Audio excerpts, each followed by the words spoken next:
მოგესალმებით, თქვენ უყურებთ რეგიონის დღის მთავარ ამბებს. გაძვირებული საწვავის, მიწის დამუშავების და გაძვირებული შხამქიმიკატების ფონზე როგორ მიმდინარეობს ახალციხის მუნიციპალიტეტში საგაზაფხულო სამუშაოები. თავაზობთ სიუჟეტს. მიწები ხალხს იმდენი აქვთ მიტოვებული, ხო? დასათესი აქვს 3-4 კაც სოფელში. ვინც თესავს ახლა, მაგალითად, სოდამნეც ახლა მე ვთესავ და 1-3-4 ფერმერია კიდე. როგორ მიმდინარეობს საგაზაფხულო ხვნათესვის სამუშაოები ახალციხის მუნიციპალიტეტში. საწვავის გაძვირების ფონზე და არა მხოლოდ ამ მიზეზით, სოფელწნისში მცხოვრები ფერმერების ნაწილი გვეუბნება, რომ მიწის დამუშავების ხარჯები გაზრდილია. ძვირი უჯდება მოსახლეობას. მოხნა. მერე დაფრესვა, მერე დათესვა, მერე ისე მოსავლის ამოღება და ფასი არ აქვს. აი მოიყვანე მაგალითად მე სიტყვაზე ავიღე 4 ნახევარ გადავიხადე იმაში ელიტაში კარტოფილი ვიყიდე 4 ნახევარ გადავიხადე. ხო და ხო იმას ხო მოყვანა ხო უნდა მოვლა ხო უნდა და ბონუს უნდა გაყიდო შარშანღირდა შემოდგომაზე 60-70 თეთრი. ადგილობრივები გვიყვებიან, რომ გაძვირებულია როგორც მიწის დამუშავება, ისე სასუქი და შხამქიმიკატები. პარალელურად მოყვანილი პროდუქციის რეალიზაციაც პრობლემად რჩება. ან ვერ ყიდიან, ან იმდენად დაბალ ფასად უწევთ გასაღება, რომ მიღებული შემოსავალი ხარჯებს ვერ ფარავს. ჩვენ დახმარება საჭიროება აი მიწებისთან დაკავშირებით დავამუშაოთ ნორმალურ ფასად, საწვავი იყოს სტაბილური. მოსავალს მოვიყვან და ამ მოსავალს და რეალიზაცია ნორმალურ ფასში. მოვიყვანთ ვიყიდულოთ 5 ლარში ელიტათესლს და მე ხდება ასე რომ გვიწევს 30 კაბიკში, 50 კაბიკში და 60 კაბიკი თეთრში გაყიდვა. ეს გაყიდვას გვიწევს იქიდან გამომდინარე რომ იძულებლები ვართ თუ არა გვიფუჭდეს. ფერმერების ნაწილი ამბობს, რომ შექმნილი ვითარების გამო ზოგს მიწის დამუშავებას უკვე პროდუქციის შეძენა ურჩევნია, რადგან ხარჯი ბევრად აღემატება შემოსავალს. მოდიან ისე ფასებს დებენ სახნავათას, უტივაციაზე, სათესად, რომ ახლოს ვერ გაიყარები. სასუქის რო იყიდო, სასუქი და რო მოხნა, უტივაცია დაწესვა იმ ფულით და თავისუფლად შეიძლება რომ თავი გაიწირო ყიდვითა. რა ღირს საწვავი, წელს ბენზინის და დიზელის ღირებულებამ 3 ლარს გადააჭარბა. მაგალითად, დიზელი დანამატებით თითქმის 4 ლარი ღირს, პრემიუმ კლასის ბენზინი 3 ლარნახევრამდეა. რაც შეეხება მიწის დამუშავებას, როგორც ფერმერები გვიყვებიან, 100 მეტრის დამუშავება 3 ლარზე მეტია, ანუ 1 ჰექტრის დამუშავებისთვის ფერმერმა მინიმუმ 300 ლარი უნდა გადაიხადოს. რა ხდება სამცხე-ჯავახეთში და როგორია მიწის დამუშავების ტენდენცია? გვესაუბრება აგროსაკითხების სპეციალისტი ჯავახეთიდან მახარე მაცუკატოვი. ჯერჯერობით ტალახია, თქვათ, მიწა არ არის გამშრალი და დამუშავებები არ მიმდინარეობს. ძალიან ბევრი, თქვათ, მცირე ფერმერები ფიქრობენ, რომ უფრო ნაკლები დათესონ. ესეთი ტენდენციაც არის. კარტოფილი გარკვეულწილად არ რეალიზირდა და ამიტომ კარტოფილი არის საწყობებში, ახლა გადაყრას ზოგ ფერმერს ურჩევნია, რომ ეს ჩათესოს და იქნებ შემოდგომით აი ნაზღაუროს ის ზარალი რაც რო არის, როგორც წესი ხდება. ის კი არა რომ გათვლით და რაღაცა, უბრალოდ იმიტომ რომ იქნებ მომავალ წელს უფრო კარგი იყოს.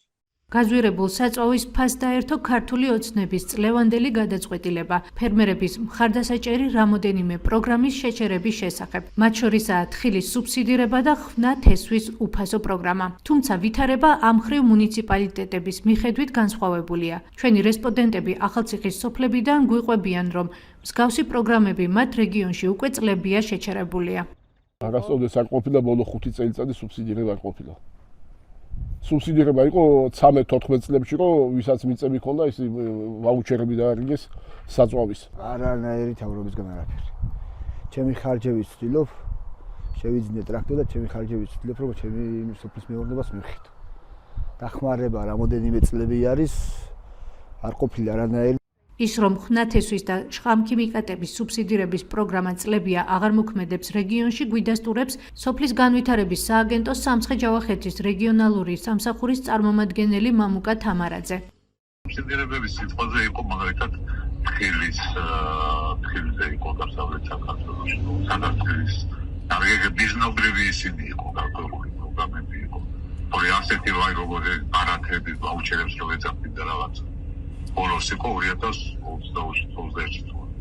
რა გეგმა აქვს სახელმწიფოს სოფლის მეურნეობის განვითარების მხარდასაჭერად. მამუკა თამარაძე პასუხობს, რომ სააგენტოში მზადდება ახალი პროგრამები, რომლებითაც სავარაუდოდ ფერმერების სუბსიდირებაც იქნება გათვალისწინებული. თამარაძის თქმით, სავარაუდოდ მაისის დასაწყისში ოფიციალური პრეზენტაციაც იგეგმება. ჩვენთან სააგენტოში სწორედ ეკეთება სულ ახალი პროგრამები. კარდინალურად სხვანაირი იქნება და მე მგონი ყველაფერი იქნება გათვალისწინებული და ზუსტად არ ვიცი, იმიტომ რომ ახლა მუშაობ პროცესშია და მე მგონი ახლა რამოდენიმე კვირაში მაქსიმუმ მე მგონი მაისის დასაწყისში ოფიციალური პრეზენტაცია იქნება. მაშინ შეგვიძლია რაღაც კონკრეტული გითხრათ, მაგრამ ვიცით რომ ბევრი რაღაცა უნდა გაკეთდეს, კარგი პროგრამები უნდა დაიწყოს. სუბსიდირების პოლიტიკა არც მისი დაწყებისას იყო ბოლომდე დასაბუთებული და არც ახლა მისი შეწყვეტისას ვისმენთ მკაფიო არგუმენტებს. გვეუბნება აგროგარემო ტივის დირექტორი ნუგზარ სუარიძე. მისივე თქმით, სულ არაფრის დაფინანსებას პროგრამა, რომელიც გაუქმდა, ერთგვარი შეღავათი იყო. იმ უსისტემო მიდგომას, რა მიდგომაც ზოგადად სახელმწიფოს აქვს, როდესაც არ ითვლის გაცემული თანხიდან რა შედეგზე უნდა მივიდეს, სულ არაფრის დაფინანსებას, ეს რა თქმა უნდა ერთგვარი შეღავათი იყო ფერმერებისთვის, ხო? წელს რა თქმა უნდა არასაარჩევნო წელია. 2028-მდე თითქოს არაფერი არ იგეგმება, თუ რამე არ მოხდა არჩევნების მიმართულებით, ასე რომ სახელმწიფომ ჩათვალა, რომ წელს აღარც მეთხილე ფერმერებს სჭირდებათ დახმარება და აღარც ვთქვათ აგრობარათებზე სოფლად ცხოვრებ მოსახლეობას.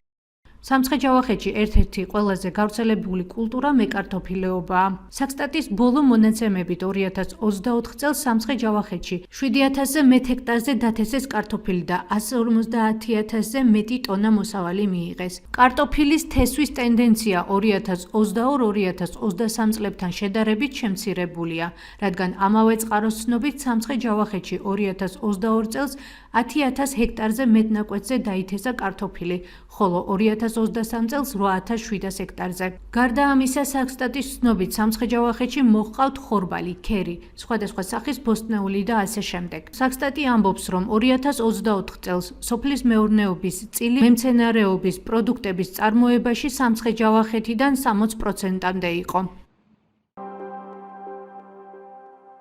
ჯაშუშობის ბრალდებით ერთი საქართველოს მოქალაქე დააკავეს, ორს კი დაუსწრებლად წარუდგინეს ბრალი. ინფორმაცია სახელმწიფო უსაფრთხოების სამსახური ავრცელებს. უწყების ცნობით აღნიშნული პირი გადაბირებული იყო უცხო ქვეყნის სპეცსამსახურების მიერ და გარკვეული ანაზღაურების სანაცვლოდ აგროვებდა ინფორმაციას, რომელიც საქართველოს ინტერესებს ეწინააღმდეგებოდა. მას მინიჭებული ჰქონდა ფსევდონიმი და ასრულებდა კონკრეტულ დავალებებს. ამავე წყაროს ცნობით დაკავებული აგროვებდა მონაცემებს საქართველოს სამართალდამცავი უწყებების შესახებ, მათ შორის მათი დისლოკაციის ადგილებზე, ძალებსა და სამუშაოებზე, ასევე იღებდა სტრატეგიული ობიექტების, მათ შორის ხიდების, საავტომობილო და სარკინიგზო მაგისტრალების ფოტოებს და ვიდეოებს, რომელი ქვეყნის სასარგებლოდ ჯაშუშობდნენ ბრალდებულები. სუსი რადიო თავისუფლებას ამ შეკითხვას არ პასუხობს. ბრალდებულებს ბრალის დადასტურების შემთხვევაში 8-დან 12 წლამდე თავისუფლების აღკვეთა ემუქრება. ეს იყო ჩვენს ხელთარსებული დღევანდელი ბოლო ინფორმაცია. მეტი და დეტალური ინფორმაციისთვის ეწვიეთ ჩვენ ვებ და Facebook გვერდს. გმადლობთ რომ გვიყურებთ. ხვალამდე.